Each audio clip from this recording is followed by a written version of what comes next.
So I rather put the effort into where I'm going to get return on instead of spending hours doing Instagram things and stuff like that. Yeah, I'll get the likes and the hearts. I don't pay bills with that. I pay bills with getting people to sign contracts. So when you're listening to this, for anyone that is in the event vein, understand what is the result you're looking for. Are you trying to get more speaking engagements? Are you looking to grow your own personal brand? Because I find that some people now, they're trying to be educators or go more in the consulting vein of it all, which is all great. But where are those people?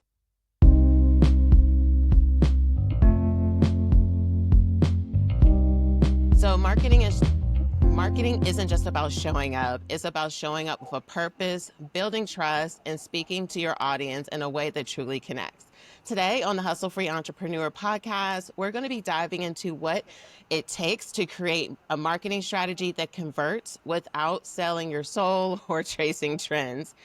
Today, I'm excited to welcome Michelle Ngome to the show.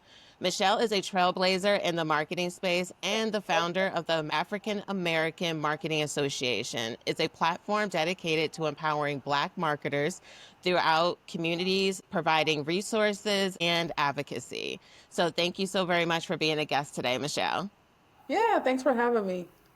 It's my absolute pleasure. So I would love for you to share a little bit about what was your purpose for creating this incredible community, the African American Marketing Association. Yeah, so we say AMA for short. I know it's a mouthful, so you can be like AMA. AMA, it is definitely, in my purpose bag, as I like to say. The short story is I had started in marketing in 2004, just trying to figure it out, doing a lot of things, and obviously building my social capital, my skills, education, and experience. And then when I got my master's degree, I think 2013, here in Houston, there was about 20 Black professional organizations. So we have Black MBA, we have social justice through the Urban League, NAACP, accountants, engineers, but no marketers. And I was like, I'm biased. Like, where are the marketers at? And I went home, I Googled Black marketers, African American marketing associations, and, different variations, and nothing would come up. And I think there was something in California, but that was too far. And I was just like, what's going on here? Fast, but I was too green. I had just graduated with my master's. I was starting my business. There was no way I can tackle that. But as fast forward, I think 2018 started seeing a series of what I call bad advertising, where we look either a lack of representation or misrepresentation. And then I question, like, where are the Black marketers? How are these decisions getting passed? And not just on a race thing, but really on a pop culture thing, right? Because I do believe we are the trend, we are the culture. So I'm like, this is not okay. Regardless of the race, like, this is not okay. So it's like, are we not in the room speaking up? And, there's a lot of nuance with that. And sometimes we can't speak up. That doesn't mean we're heard. So how can we have a community, a safe space to talk about the challenges that we're having in the workplace when it comes to contributing to a campaign, growing our career, growing our business, the resources we need to maybe submit for an RFP. But of course, B2B is fine, but it's like, maybe I want to submit for this $100,000 RFP. Do I have the manpower? Can I tap into this community and contract some people, hire some people in order for me to grow in revenue as well as job opportunities? So that was some of the fundamental things starting the association, and then we launched in February 2019, which is Black History Month. I love that. And so for some people that may be listening, a lot of the audience is in the event industry. So you may be sitting here thinking to yourselves, what does marketing have to do with it?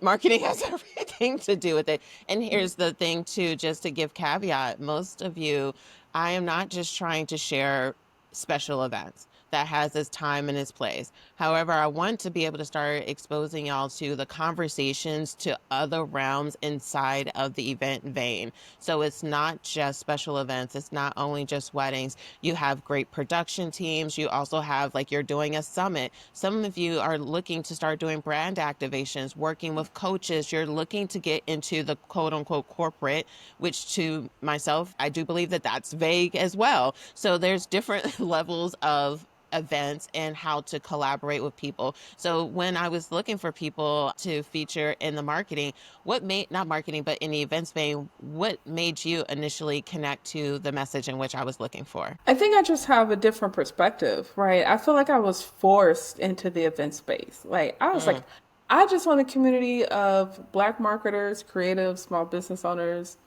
that we can talk about marketing, we can talk about our challenges, our wins, and we can learn from each other. That's all I wanted. I knew obviously there would be small events as far as if you bring people together, that's an event. yeah. Now, whether we're at the coffee shop or we're doing a panel, that's a little nuanced. 4 years ago, I started doing the marketing for the Culture Summit. And I remember, and we can backtrack, but I remember when the summit was over, shout out to my friend Tanita, she was like, "Welcome to the world of events." I was like, "Okay, all right, we're here." And got a little bit of gray, still got a head full of locks, but it's stressful. And I But that's think, the people take it for granted, honestly. Like people don't understand, like in the event Spain. That's why even when you hear stories of people like, oh, I'm gonna plan my own wedding, and then they get into it and they're like, I should have just hired someone. There's yeah. maybe because people make it look so easy that they're under the assumption that like, oh, it's just getting the space. No, it's a lot more than that. It's a lot of work, and I wish we had the money to like hire someone and be like, here, to hand it off or at least co-collaborate. Mhm. We're not there yet, and like I said, I'm glad to share anything and everything. But and the funny thing is, I've been doing this for 4 years now, so people like will send me jobs on event marketing, and I'm like, no, ma'am. I know I need that separation. Like, I'm not trying to do this full time and get paid. Like, no, no. Yeah. So shout out to all of the event planners, marketers, creatives in that space. But no, I think it was by force, but it really was the next step. So the mission of AMA is to galvanize and equip Black marketing professionals, creative entrepreneurs, and small business owners with the resources they need to grow their career and business. Mhm. So keep in mind, we launched February 2019. A year later, we had COVID, Mhm. right? So it was like, ah. And then I think, so our first summit was in 22. The funny thing is, in 21, I was trying to be like, hey, like we need to get together and be like, I am at home. I am not coming outside again. I'm like, no, we got to come back out. And I think the summit was just the next, it was literally the next thing, from a timeline post pandemic, the growth of the organization. And that's how the summit was born. I love that. And so, for people that don't have clarity on what a summit is, how would you define a summit to compare just a regular event or marketing Yes. event? That is a great question. Well, I'm gonna say for us, our regular event, we can have anywhere from 5 to 20, maybe 40, 50 people, depending on the topic. That can be our monthly event, could be community and culture, where we're just talking amongst ourselves, or it can be we have an expert or a panel come in on a specific topic, be it online or in person. But the summit, the reason why it's called a summit is because we have less than 300 people in attendance. Mm. Now, and I had to look this up because now I do use summit and conference interchangeably, Okay. but we truly are a summit, right? So we have been playing around with the format for the past couple of years, but we average about 100 attendees each year. And if I'm not mistaken, when I looked it up, if you have less than 300 people, it's a summit versus a conference. I love that. And so often people hear about marketing more or less just than marketing your brand, but also how does marketing your brand differ from marketing your event? So, like for those that may be in a space of thinking, you know what, I really want to start reaching out to local organizers to leverage that I do want to do events, but also I want to help them with the marketing component of their business. How is marketing different, like marketing a summit compared to, I just want people to look at my Instagram. Like, what would you classify that Yeah. as? So, in my opinion, I think the focal point is really on the speakers, the Mhm. topics, and the team. right? The speakers and the topics, that can be tricky, right? Some of them like, hey, I want to hear Jesse speak. I'm going to spend this $100. Boom, easy done, right? Where other people are like, oh, what are they going to say about AI and marketing this time around? And this is what I'm hyper focused on. So I'm going to spend my $100. Boom, I'm good, right? And then like, hopefully the speakers were good. But it's like, okay, is this a catchy title and subtitle? One of our panels, we're talking about access to capital, right? How to get Yes. funding. But the true topic is like, what does economic equity look like, right? So we have to, so obviously we have the panel title, right? Economic equity, navigating pathways to economic equity. But when it comes to our captions, it's like access to capital. It's a little bit more brief. It's a different keyword. That way we can attract the small business owner, especially in this climate. It's like, I need funding. I need Yeah. lending. I need to learn how to build my business credit, my business capital, my cash flow. Whereas there's some like, what does economic equity really mean? Yeah. Right. Yeah. But on that, I'm sorry, go ahead. No, I was like, yeah, no, it's true because the thing about it is that when you understand who you are wanting to attract. So for anyone that's listening, and let's say you are a small business owner and you're trying to get people to even see your brand, if you're not speaking in a language in which they can receive it, then it's not going to connect. So even if you have a summit and you're marketing the summit, if you're speaking in a terminology or you are maybe even picking speakers that do not connect with the end result that you want attendees to get, then it's just going to disconnect as well. So I love how you said that you'll pick a graphic for this, but then you make sure the caption says that. And I think that people really need to have an understanding about what it means to actually leverage this current digital landscape that we're in so that you are able to market to the people in which you want to market to. Absolutely. And then to follow up with that, so for our speakers on the panel, we have someone in banking. We have someone that works with the CDFI, Community Development Financial Institution, right? Mhm. So that's where they can do the micro loans, right? So we think about the big banks, Chase, they can give you a 50,000 loan, where the micro lender, they can give you maybe a 5 to $15,000 to help with cash flow.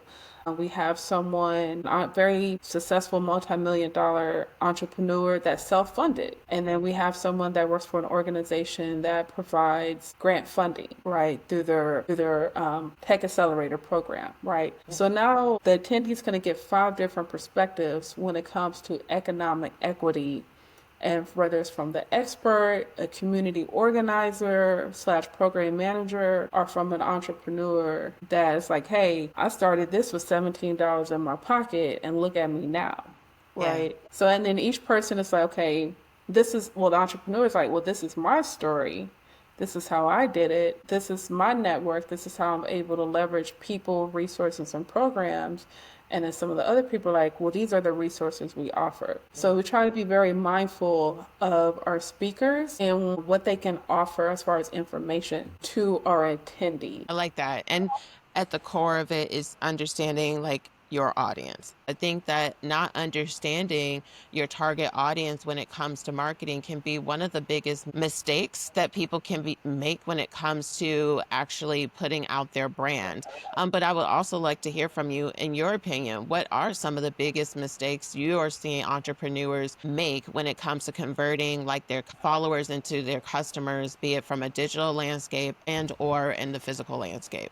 My thing is, the fortune is in the follow up, and the Mm, follow up can look a couple of different ways. It could be, making sure that you're retargeting through your digital ads, sending out your e-blasts and newsletters in a timely and effective manner, whether it's a funnel sequence or just general information.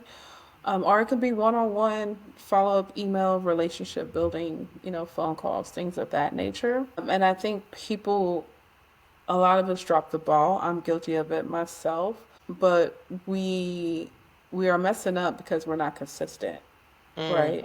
And in this world of marketing, we have to stay top of mind, and you have to figure out how and when. And I say when because we all deserve a break. Some of us yeah. are solopreneurs, some of us have teams, right? So that's a battle in itself. But we have to stay consistent because that's when you're on top of mind. That's when it's like, okay, I want to book this consultation, figure out what you're about to determine if I do want to move forward with you as my event organizer or if I want to attend your event.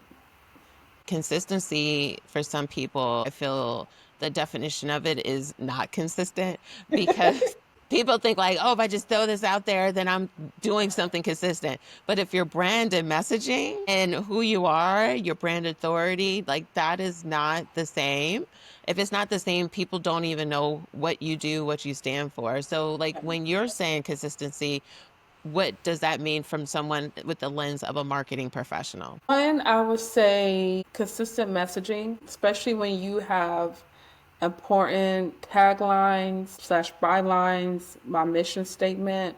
Like that needs to be consistent across the board. And I know I tend to cut corners at times because I'll say marketers, creatives, entrepreneurs, right? And to me, it's the same, but maybe I do need to say marketing professionals, creative entrepreneurs, and small business owners, right? And like those words are different things to different people. And that's something I had to learn and get checked on because marketing is so broad. And what I realized is, that videographer is not calling himself a marketer. So now I got to say creative entrepreneurs. Now we have to expand our language in order for us to be more inclusive Mhm. of all parties involved. And then, of course, posting. And I'm not going to get into all of the scheduling, right? Those are semantics to me. Geek out, check out your insights, figure out what's best for you. But I do think people should post on social media. People slash businesses should Yeah. post consistently on social media. And I tell, like, people say, well, no one's looking at my Facebook page. I said, I agree. No one's looking at ours either, right? But every now and then, you'll have that person. They just want to see the consistency. Because if you're consistent, I'm probably going to be more inclined to invest in you, Yeah. right? Meaning I'm going to buy a ticket to your event. I'm going to follow you. I'm going to check you out. And I know there's people, I'm like, especially on Instagram, when I'm in my moods, I'm like, oh, you haven't posted since January 20, Yeah. Yeah. right?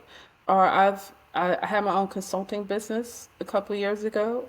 And I'm like, hey, how'd you find me? And they're like, oh, I Google search and then I went through a rabbit hole and everything's pretty much the same, right? Yeah. So consistency helps. And two things, like from your shares, two things I heard. One is knowing what people identify themselves as, because that is super important. Because one of the things that I had noticed, even with starting, let's say, Hustle Free Entrepreneur, or even some of the consulting stuff that I do in the event industry, if I say event industry, like some people don't even associate themselves to it. And if I say event planners and caterers, like if I don't say all of the parts of it, people don't. And I'm just like, bro, I can't list like 20 different businesses. Like that can be probably, if I had to be transparent on this podcast, that is probably the most exhausting thing that I do is try to find what y'all call yourselves. Like I would assume if I say event industry, you would know that you're in the event industry. You would know this, but you'll be Okay, surprised. They don't know this. I'm not alone. Okay. No, you're Um, not. You're I not don't, I alone. don't know what that is. I don't know It's what that is. because it's not formal training. That's what it is. It's because a lot of people that get into events per se, not necessarily, even some event organizers and people that are in the corporate, maybe because meeting organizers, when they're in the corporate space, they have to get certifications and the Mm. accreditations and things like that and the certifications. But for the person that might be in the small business sector, and again, I tell people like if I say small business, I am not saying you're a little business. I'm talking about SBA Yeah, standards. I'm talking about you having a yeah, certain amount of employees and making billions of dollars, millions of dollars. Because I have absolutely. to say that because people feel some sort of way. I'm like, there's SBA standards to this. So I find out though that those that may be in a small business sector, they don't know all of those things because maybe I got into doing balloon decor because this is something I love and I started having success in it. So there's not that formal training in it. And so that's where even the Hustle Free Entrepreneur podcast came from, is because a lot of people are doing well in it, but they don't know how to run businesses. That's not what they went to school for. And knowing the nuances about operations, that is not what they also know either. So it's one of those things that there's not clarity on where I fall into the place. So that's why I have you on here. That's why I have different types of people in the industry, so that people can get exposure to knowing like all of this is events, those big production crews when you're at Coachella, like the people, the sound guys, that they're in the event industry. Like events aren't just baby showers and gender reveals. Like that's not just it. And I'm going to get off my soapbox on that. However, that's the first thing that stuck out to me. And then the second thing is just making sure that when you are being consistent with your messaging, I think there's a difference between one, just posting to just say I post, because that is just focusing on visibility. But when it comes to consistency, it's also having the foresight of your brand authority. Are you struggling to lock in sales for your event business? Listen, I get it. Booking clients can sometimes feel like a challenge depending on where you are in your event business. I decided to create this free resource called 5 Days to Start Getting Your Clients that will help you with being able to learn how to market, pitch, and convert your clients so that you can start making some dollars inside of your business.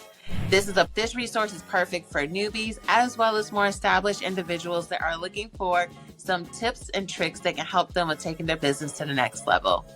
If that's you, make sure you check out the show notes so that you're able to get this free resource today. So are you ready to fill up your calendar? Grab your free copy today. And I would love for us to take just a quick moment to just talk about the difference between visibility and authority. Like, it can shift Mm. how our customers are receiving us and responding to our marketing. Because I remember during the pandemic, this might not be on your radar, but because I had a lot of caterers and private chefs that were on my Instagram at one point, and a lot of people were on this rabbit hole of lobster mac and cheese. But then I would see them You're funny. complaining on social media about people don't respect my price. You're marketing lobster mac and cheese. Do I equate that to a $5,000 private dining experience? No. So what you're showing isn't going to attract what you're wanting. Like, because again, we're associating visibility with just posting Yeah. what's going to go Yeah. viral, posting what's out there.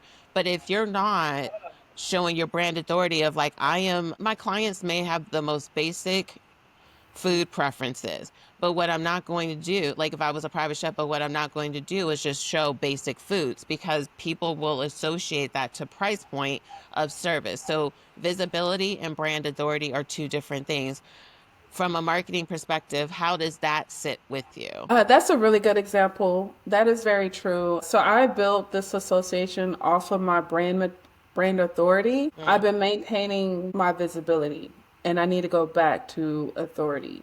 So what do I mean by that? I built this up because of my thought leadership. Starting this association to me is the ultimate thought leadership. Have received some good benefits because I'm the founder and president of this organization off of thought leadership, right? But when I look at my personal brand, like I promote whatever Alma's doing, I'm promoting, right? The summit, the boot camp, a regular monthly event, a mention, a member story. So that maintains my visit. I have like everyone knows me for marketing, but I haven't been exercising my thought leadership in a mm, long time. And I've been struggling with that, but I do know that's something I need to get back to, hopefully after this summit, right? And what do I yeah. mean by that? Just sharing my perspective, my insights more, these trending topics. What do I see in the future of marketing, the intersection of AI and marketing? Like, I need to go back to speaking on those things or just sharing my story. And I haven't been doing that for a couple of different reasons. And I think that's what authority comes like. Authority is about what are your insights, right? Not, let me say this. What are your industry insights? Your visibility is like, oh, you have this profound thought while you're sitting in the car recording. And nothing's wrong with that. We need all of that. Yeah. We need all of that, right? But the insights is like, do you know the creator economy by 2030 is going to be a $1.5 billion industry? Right, that's authority, that's thought leadership, and citing your source and sprinkling your expertise on that. And I really do need to get back to that. I think I can now. I'm 6 years old. This will be our fourth summit. I just need to find a better way to balance the time. I also think IG Reels and TikTok has kind of dumbed that down where people just Yep. open up the phone and they're just going to tell you the story. A lot of it is dating stories. Bring back shame would be nice. I was teasing someone. I said, "Are we still?" I think I did that on Threads. I was like, "Are we still saying that we're listening and we're not judging?" Because I am totally What? judging right now. Like I am highly judging, and I know it's not good, and I'm working on it. But some people are doing some really crazy Hey, things right people will now. start the video. Am I wrong? You probably are. Probably are. Like you knew this. But here's the thing. Oh, this is just really hit connected. I had did a post because of a NFL player had said something crazy about his hair. And so I then got upset. I was just like, bro, like I just need you to never talk about anything about our culture again. Like I'm very clear about your upbringing and how you probably view yourself and people that look like me. And so I did this little thing and I woke up and I had like 9,000 views. And I was like, oh, this Oh, is on TikTok. And mind you, because again, the event industry don't know that they're in the event industry. So I'm not used to a ton of views on what I do because it's not sexy. I'm not showing you how to do uprights. I'm not talking about that. I'm asking you about how are you keeping your business organized. So I don't expect a lot of visibility on the things in which I talk about. However, this I then my that post ended up going up to 70K views the last time I checked. It had like 6,000 hearts and then it had comments underneath it. That's visibility. mm, People get addicted. I don't talk about I do not spend my time getting irritated by people saying stupid things. I don't use my TikTok for that. So I could see how people could get addicted to the fact of feeling that high off of seeing the engagement. So then they feed it because they want to stay visible. I But agree. does Yes. that align with my brand authority? No. Like I saw people making comments underneath them that I didn't particularly care for. But then I click on the person's page. I'm like, oh, this is just a bot page. Like I'm not going to give the energy to it. And then what happens is that if you don't have this awareness, you get addicted to the visibility and not Mm, realize how that impacts your brand authority. And that's I don't good. want for people to start following my page expecting toxic behavior or being honest about things that, like I don't want people coming over to my page for that. I want for people to come to my page because I'm helping to impact them in their business. So for those of you that are in the event vein and you're one, I feel like certain things just don't go in. Like I see people clubbing on their Instagrams and all that kind of stuff. And I'm like, okay, that's interesting. Like, get you a personal page. But if you're advertising your full on business page and that's not part of your brand, like, you might not necessarily want to put that out there. So, I think it's important for us as entrepreneurs to understand that there's a difference. You can have visibility, but is it going to, at the end of the day, impact your pockets in a positive way or is it going to impact your pockets in a negative way? Because if you have to be present to it. Like you didn't start your business to not make money. And does that mean that you're money driven? That's not to say that. But I think it's important for when we are looking to be consistent, what consistency are you focusing on? Are you just wanting to be visible? But are you trying to grow your business to attract the clients that you want inside of your business? Because those sometimes can be a different thing. And for small business owners, I feel that there can be that challenge of showing up consistently. And sometimes that consistency doesn't have to look like the person that has the full on production team. Like I love watching some of Alex Hormozy content, but Alex Hormozy puts multiple five figures into just people editing, shooting stuff up, ads, all that stuff. I am one person. Why would I put all that effort without the financial backing. So I think when Right. we're thinking about consistency, too, when it comes to marketing our businesses, is not comparing what someone else is doing to be consistent and focusing on, am I going to be consistent for the people in which I want to serve? Absolutely. I also have to say this because you were saying like if people are going at the club and they're posting on their business page, do that on your personal page. And although I agree with that, I do think we're just at a place where there's a very, very, very thin line between personal and business brand. Hmm. And a lot of those lines are very blurred and a lot of people can't separate it, right? Yeah. So you have to be mindful of that. So I know for me, I actually had this conversation last night at an event. I'm like, Alma is supposed to be a community platform. Like, I know I'm the face of Alma. I don't want to be the face of Alma. I don't want to be the permanent face of Alma, right? Hmm.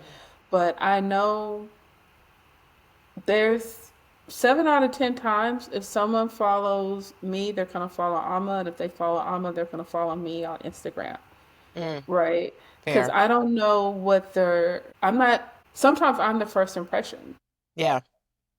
right? Like I wear green brand colors as much as possible when I'm doing all my stuff, right?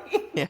Like, so the first impression might be me. It could be one of the board members, a team. Like, I'm not for sure. But when they find out who I am, they're like, oh, I want to check her out because I want to see how she's leading, Mm, right?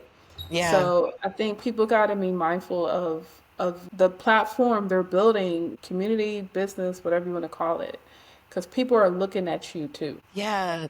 That's powerful to really think about. And well, it's powerful, but it also takes a certain level of ownership.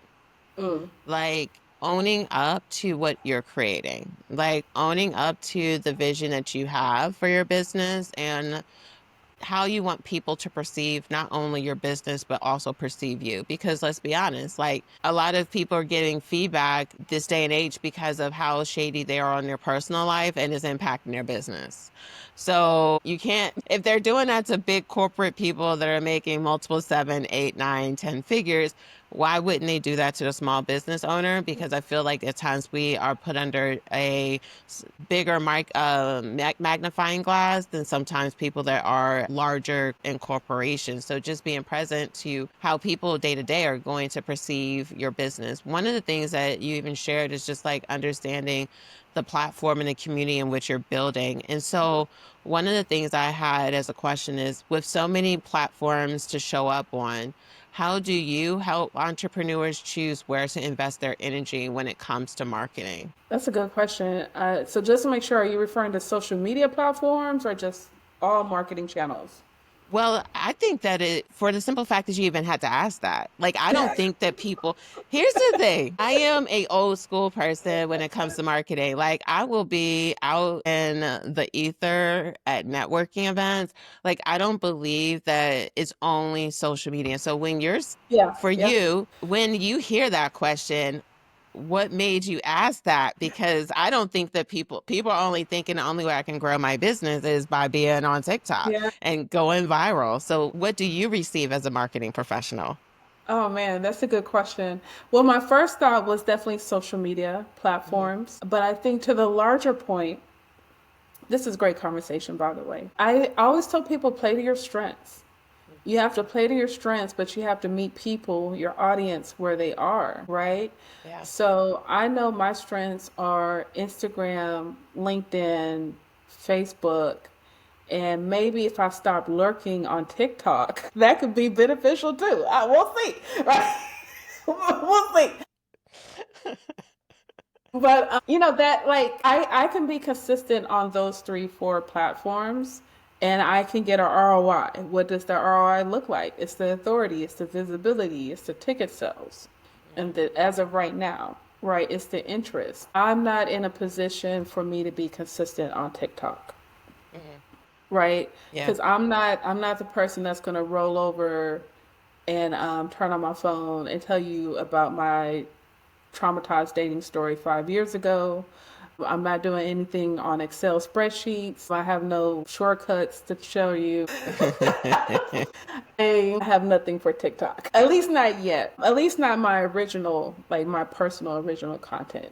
So I think you have to play to your strengths. You have to meet people where you are. I think I have great conversations. So I love meeting people in person. So I'm great at networking. I love doing presentations and speaking engagements and panels and all those things. That's where I've seen my true ROI, where I've done a presentation and someone's like, "Oh, I loved everything you said. I've never heard marketing breaking down like this before. Can you come do a panel for my group?" Absolutely. Sign me up. So those are the things that I love to do, but I do think it takes a great deal of self-awareness. But I also want to encourage people. I started a podcast in 2014. I started my podcast, and when I hit record, I did not know my name, right? Mm. I am Michelle Ngome. Welcome to my show. So I think even if you are going to explore and expand a new territory, give yourself grace to get through that learning curve, Yeah. right? So it's like, you know what? I've never done this before. I want to do a video podcast. I'm going to give myself 90 days, 6 months to figure this out. What does that look like? You're recording. Do you want to take the time to learn how to edit, right? Do you want to do the social media posts? Do you want to hire someone? What are the AI tools that I can use to make this more efficient? Right. So I do think you got to give yourself that learning curve to figure a few things out to become more consistent. One of the rules of thumbs that I created 12 years ago is if it takes me more than 10 hours to learn something and I can't figure it out, I probably need to pay someone. Mm. Right. Because Yeah. I need enough interest for it to carry me. And my time is precious. And my time is more precious now than it was 12 years ago. So I know anything editing, Michelle, you got to come out the pocket. But I love Yeah. that. So here's the thing, like for people that don't know what ROI is, because again, I've realized that that word is can sometimes be foreign, return on investment. And for businesses, you have to understand what is going to get you the results you want. So with knowing and the results that you want are going to differ from person to person. But as a business owner, if you're listening to this and you're wanting to be a business owner, visibility alone is not the Yeah. goal that you want because you can go viral. We hear about that all the time. I remember even a pandemic, there was this one girl that had millions of followers and tried to put a t-shirt out and no one was buying it. She was visible, but it didn't give her a return on investment. So like it's important for you to know what is that what return are you looking for? Like if your return is to get in front of individuals that can be potential clients, then it's knowing what do I need to do to be able to do that. I am in the corporate vein. My individuals are not on Instagram looking for what I do in the Mhm. event world. They're mostly on LinkedIn. And to be honest, most of them are going to I get better results with cold calling and or doing pitches in person. So I rather put the effort into where I'm going to get return on instead of spending hours doing Instagram things and Right. stuff like that. Yeah, I'll get the likes and the hearts. I don't pay bills with that. I pay bills with getting people to sign contracts. So when you're listening to this for anyone that is in the event vein, understand what is the result you're looking for. Are you trying to get more speaking engagements? Are you looking to grow your own personal brand? Because I find that some people now they're trying to be educators or go more in the consulting vein of it all, which is all great. But where are those people? So, like, how we even started this conversation is knowing your target audience so that you can choose exactly what platform to be on that is going to allow for you to get the return on investment that you're really truly desire. Yeah, and what I would like to add to that is, and I think you started this in the beginning. I forgot the exact words, but it was like either marketing strategy or planning, right? And Mm-hmm. those are kind of two different things. But I think when it comes to figuring out your strategy, and look, I know things are expensive. We all need money. Yes. But sometimes getting money, getting sales cannot be your initial objective, right?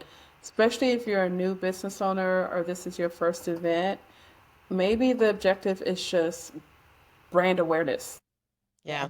Right, like just getting your name out there. And I know it's hard especially with events, because things cost. You have to pay for things. You have to pay for food. Food alone. Like I tell people for my event, I'm like, look, you got to pay for your meal. Yeah. Like people want free tickets, and I'm like, and I listen. Last year we had jerk chicken, mac and cheese, beef patties. We had Jamaican food. Mm, So like, you always gonna eat good with me. yeah. So like it costs. And I've Yeah. been to those events where they don't give you lunch or they give you, a sandwich or something. And even the sandwiches are expensive, Yeah, right? especially now. So excuse me, I do understand how sales are important, but you really have to gauge where you're at and find that balance of brand awareness, sales, and maybe some other objectives that are important to you and in your strategy, especially the first 1 to 3 years. I love that. And so, since we're on the topic of strategies, like what does a simple, no fluff marketing funnel look like to still get results in this day and age? And it may even be best to say, what would you consider a marketing funnel? Because again, I know everyone's in different stages of their business that are listening, but what would you classify as a marketing funnel, and what would be a simple one for someone to focus on in this time period? So with the marketing funnel, it's just what is the understanding the buyer behavior and the process for them to contact and possibly buy from you, right? So understanding the buyer behavior, what is their problem? Do you offer a solution, right? So if they realize they have their problem, they're going to go to their Googles. I say Google, but nowadays all of these social media platforms are search engines, or you can search on there, right? Mhm. So when they're looking for their solution, how do you come up, right? How do you present yourself on your website, your social media, etc.? So we're going to focus on the website because that's usually what we refer to when it comes to the funnel process.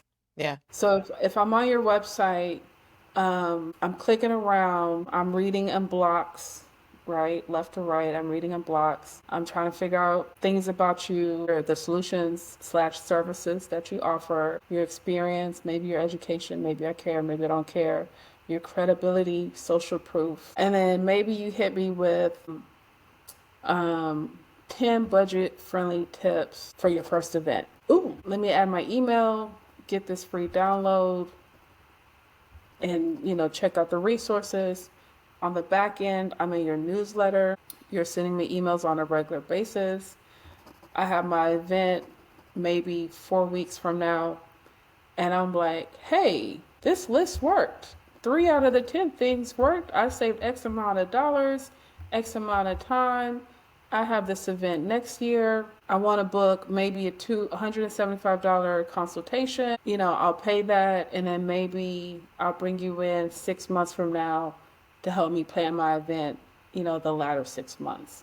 So Mhm. I think that's what a standard event organizer, independent organizer funnel could look like Yeah. for most people. And of course, you can customize it to your need. And I think that is important. One of the things I love that you shared is an example for a free download or resource. And what I always tell people is like, because I have some people like, oh, I just put my price, I put everything on the website. Like, I don't even want them. Like, you work so hard for someone to find you.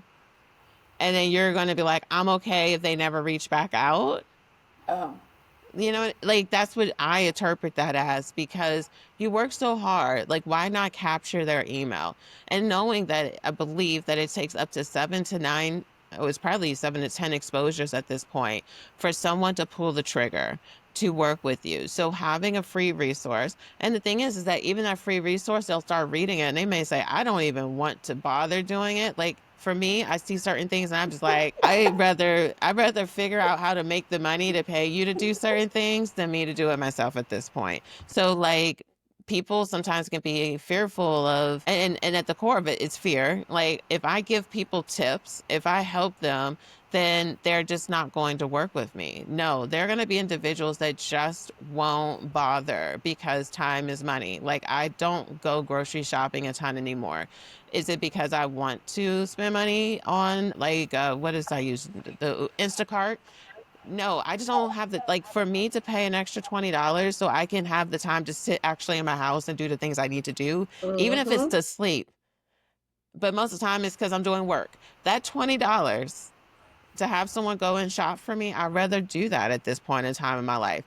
Do they always get everything right? No. But still, that saves me an hour and a half from having to go to Right. the grocery store. So, like, it may seem very trivial of an example, but it's a realistic example. Like a lot of individuals are operating in the space of, I understand how much my time is worth and I want to hire someone. But if you're hoping that just by getting someone on your website that they'll remember to find you in 3 months when they're ready, I'm sorry, like that's not always going to be the case. So it's Yeah. important to think to yourself, what is my marketing funnel? How will I keep people engaged? How do I capture them off of these platforms? Be it if it's on Instagram, how do I get them off of Instagram? How do I get them off of TikTok so I can get them into my funnel? How do I get the people that are searching for me on my website?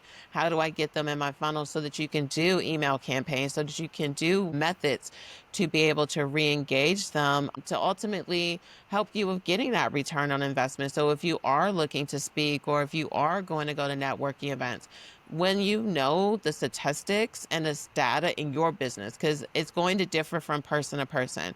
And whatever your conversion rate is at this specific moment, it is what it is. But the great thing about it is that you can always get better at it. Yeah. You can always improve that number.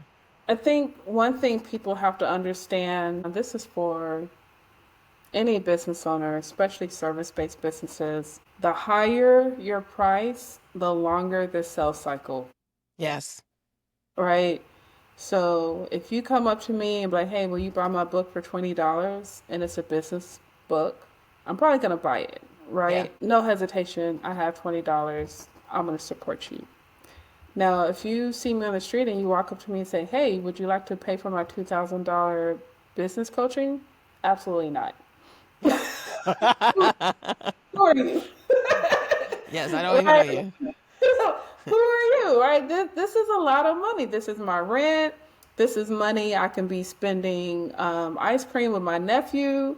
This is a trip. Like, this is a lot of money. Like, I'm thinking, how do I spend this $2,000 on a regular basis? I need to go to your website. I need to go through the socials. Are you legit? Right? I want to read the client testimonials, right? So the higher the price, the longer the sales cycle. So you definitely want to have a process for that. And then you never know when people are going to buy. Like I've had people on my newsletter for 2, 3, 4, 5 years before they even invite me out to speak, Mm. right? Or I have a situation where they've been watching me, and I know, look, the streets, they watching, they talking. I know they out there. I've had people, they'll watch me, and then be like, oh, you did this thing for such and such. You know, you want to come over here and do it? And it's like, I knew you first. But what happens is, well, if it's good enough for this person, it's good enough for me, right? So you always want to, put your best self out there, good impressions on a personal and professional level. One, people are watching in general. And then two, they'll eventually buy. Or if they're never a financial customer, they can still refer people to you. And I think that with even hearing that, what I hope people understand is that you don't want to shut up about what you do. You don't want to stop talking about what you do. You don't want it to be that you feel as if, oh my gosh, I'm talking so much about my business. I feel that sometimes we can have an ick when it comes to marketing our business and that fear of like, I don't want my family and friends to be turned off. Unless your family and friends are paying your bills, don't shut up about what you do and what you're up to. You want for people to know, because I've even had it where some individuals I work with that I've worked with, like they may be a DJ, they may be a bartender, and they went to an event and someone had someone else there doing what they do. And they're like, I can't believe it. I'm like, because they didn't know. You expect, I don't remember what I wore 3 days ago. So you expect from, like, if you don't shut up about your business, I won't remember that you do. I'll be like, oh my gosh, like, I forgot, like, you're perfect. I need to talk to you about this. So be kind to yourself and to just be like, okay, I need to start showing up more. I need to start showing up more consistent. And that's why even early in this conversation, we were talking about understanding the difference between visibility and brand authority. Like if you are showing more of you living your life, and then you have a sprinkle of what you do. Like I had someone recommend even for this podcast, an individual, he's like, she's one of the top in her industry. And I was like, I went onto her Instagram and I wouldn't even associate that she's. He's like, oh yeah, she shows a lot of. I'm like, I don't even remember her name at this point. Like I went to her page, and I'm sure that she's very talented at what she does because my friend doesn't usually recommend. But my first impression was like, all I see are club promo things, and he's like, she's just showcasing what some of her friends are doing. I'm like, I don't understand what she does. And I think that we need to be present to like, what are we putting out there? Because if we're just trying to be consistent, the same way I reacted when I saw this person's Instagram, there may be people that are feeling the exact same way when they hit your Instagram, and you're missing out on opportunities. So for anyone that's listening that's an event organizer and you're wanting to attract corporate events, if you're someone that is trying to transition maybe out of doing private events and you want to start getting into the corporate vein and meeting organizers and things like that, you want to start showcasing the things that you're really wanting to like step into with your brand authority so that you're actually attracting the people that you want to attract, not the space in which you've been occupying before. Absolutely. Yeah. Eliminate brain confusion. Mm-hmm. Because all it takes, I mean, this day and age, people attention spans are short.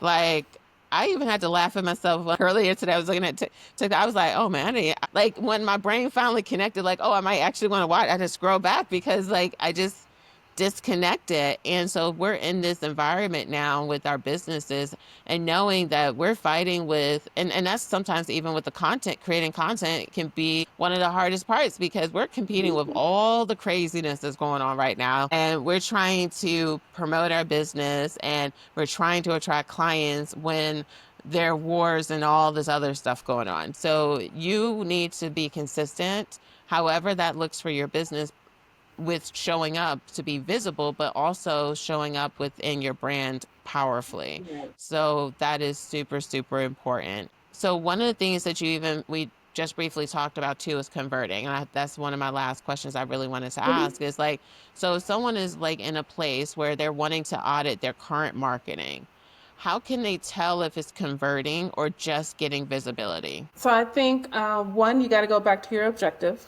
right? So if we go back to the strategy, what was the objective of this campaign, of this content calendar? 3 months, 6 months, etc. So what was the objective of this, right? So if you outline your objective, hopefully you have some key performance indicators, some KPIs outlined. If we need to hit, I don't know, 1,000 followers by the end of May, et cetera, et cetera, right? Yeah. So I think so now that the campaign's over, the event's over, we're doing the audit, go back to the objective, go back to those goals, those KPIs, see if they were achieved, Hmm. right? If they did, kudos. What worked? I was actually in New York last night, not last night, last week for, I'll just say a retreat. And they have Okay. this thing called Stop, Continue, Start. I could be messing up. So it's like, what do we want to stop? What do we want to continue? And what do we want to start? Right? And I encourage, and I've done this with my team, do that with your team. Like, what went well? Great. We need to do this every time, right? Every time, every year. Okay. What was okay? What was average? Okay, we can continue it, but maybe we need to take it up a notch, right? And what do we need to absolutely stop? Maybe we don't need to advertise on this platform. Maybe we don't need to advertise on platform B. We need to take that money and double down on platform A because we saw, the ROI. It performed really well for us, right? Yeah. So I think things like that, finding the right events, the right networking events as well. We talked about in-person stuff. So you don't want to just go to any event. No. You still want to be strategic. A couple of years ago, I wrote a book on networking, And my thing was, we have a business plan, we have a marketing plan, why not a networking plan? Right? Mm. So, how can you be strategic in finding the right events that you need to attend to find collaborators, vendors? That's another thing. Like, I'll say this, getting into event space, I do not look at people the same. Like, if I'm looking, you're a vendor here, you can be a vendor at mine. I tell people I'm a collector of people. Like I'd be like, I don't know how we gonna work together, but give me your business card because when Yeah. the day comes, I'm ready to work with you. Oh, You you gotta sponsor this collect event. people. Yeah, you sponsor this event. You can sponsor mine. Like, I do not sleep, right? But I call this like, so like February to June is summit season because I'm just like locked in, right? Mm. So always hunting, always scouting. But yeah, like you want to see what works. I think one thing that works well for me, it's just really talking, getting in front of the people. And I haven't been doing that this year. This year's been super, super crazy with my team. But when I think back, I'm like, I think 23 was a really good year for us. Hmm. But we were doing everything. We had our podcast, we were interviewing the speakers. So you get to see all these personalities before they get on stage, right? So it's like, man, like we need to bring that back, but I don't have the capacity to be the host. So like, who's going to be the host?